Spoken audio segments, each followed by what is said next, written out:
Barry Mano, vokalis band Sen Loco, sempat menjalani kehidupan yang kelam. 11 tahun bergelut dengan narkoba, bahkan pernah overdosis 2 kali, menghiasi masa lalu Barry.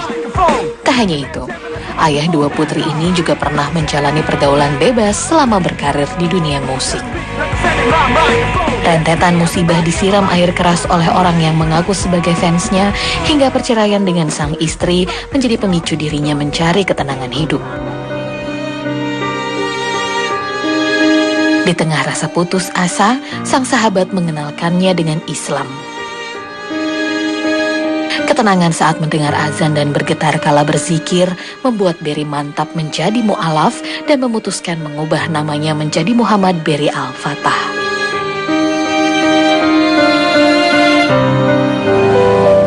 Apa kabar Mas Barry? Sehat Mas? Silakan Mas Barry. Nah, Mas Barry ini kan vokalis band ya, betul ya? Betul. Bagaimana sih kehidupan seorang Barry Sen Loco? Dan sekarang namanya jadi Muhammad Barry Al-Fatah. Barry Al-Fatah ya? Oke. Saya ngejalanin apapun yang bisa bikin saya merasa senang, apapun itu, tanpa mikir konsekuensinya itu apa, tanpa mikir apakah ada hikmah atau tidak dari yang saya jalanin itu kan.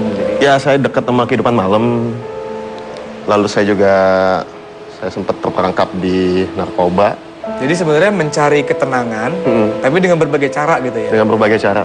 Saat mencoba narkoba itu, menemukan ketenangan nggak? Pada awalnya sih iya sih. Lalu lama-lama saya mungkin nyampe satu titik di mana hati saya jadi mati, jiwa saya mati. Saya nggak tahu kesenangan bahagia itu sebetulnya bentuknya seperti apa. Saya nggak berhasil menemukan cinta juga di sana. Saya cuma menemukan kepuasan batin aja. Saya ngerasa kayak nggak ada artinya sih hidup ini. Saya ngerasa seperti orang terbuang. Hal-hal seperti itu tuh bikin saya jadi marah. Saya jadi marah sama kehidupan ini. Bahkan saya sempat kecewa banget sama pencipta saya. Dan saya capek banget sih jalanin hidup seperti itu sih. Mas Barry dulu waktu narkoba selama 11 tahun, istri tahu nggak? Tahu, keluarga juga tahu ini semua. Cuman ya mungkin udah sampai satu titik yang udah give up, udah hands up ya. Jadi ya udah. Bahkan saya juga kehilangan orang-orang yang saya sayangin. Saat tadi Mas Barry mengatakan bahwa kehilangan segalanya, apa yang Mas Barry rasakan? Saya rasa hampa. Saya ngerasa